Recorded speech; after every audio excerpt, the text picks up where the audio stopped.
Hello, I'm Richard Seltzer. I'd like to share with you my favorite book, The Wizard of Oz, which I self-published 46 years ago.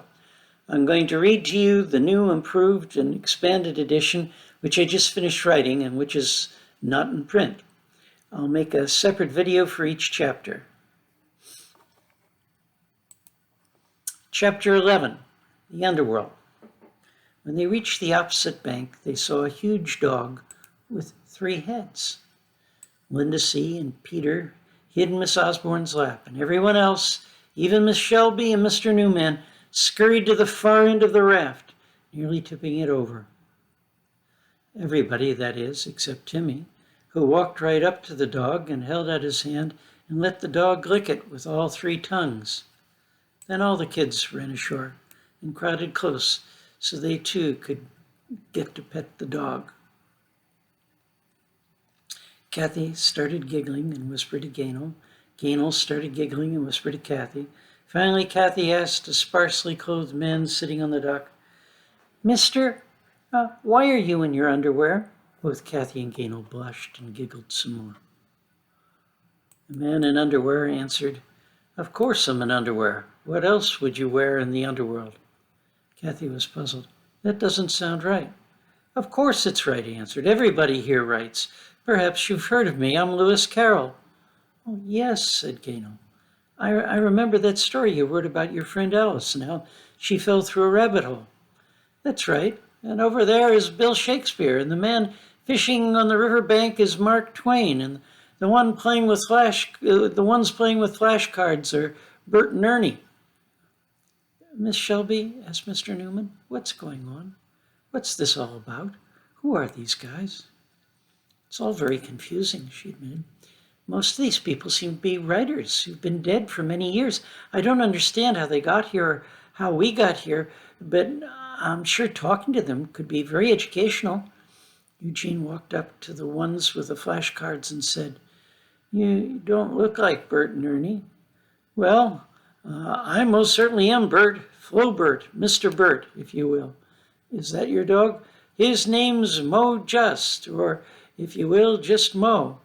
"And what's with the flashcards?" The cards, with the word written on each of them, were lined up in a circle.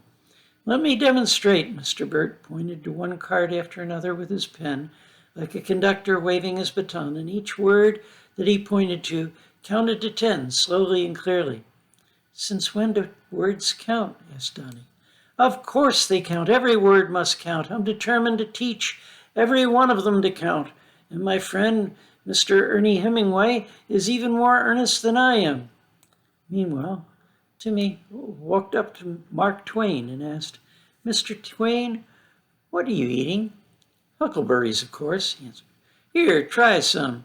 Come cool your feet in the water. Don't be afraid. It's a friendly river. When you get to know it, you'll feel like you've always lived near it, like you were here even before you were born." Kathy walked up to Shakespeare and asked him, "Mr. Shakespeare, could you please tell me where I can get that love potion you mentioned in that summertime play of yours?" "Look to the power in a flower," he replied. "But what flower?"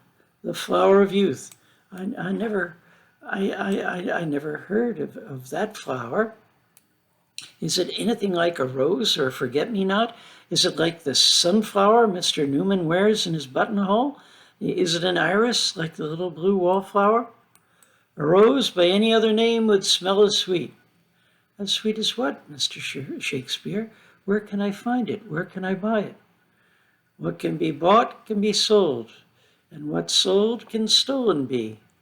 True magic is not so easily found or lost. Gently it grows within you, without you being aware. Then it shows itself in unexpected ways. You may not know you've blossomed until you find you're the flower of someone's eye, just like the iris." I hope you enjoyed this chapter. Please watch the rest of the story. I'm making a separate video of each of the 27 chapters.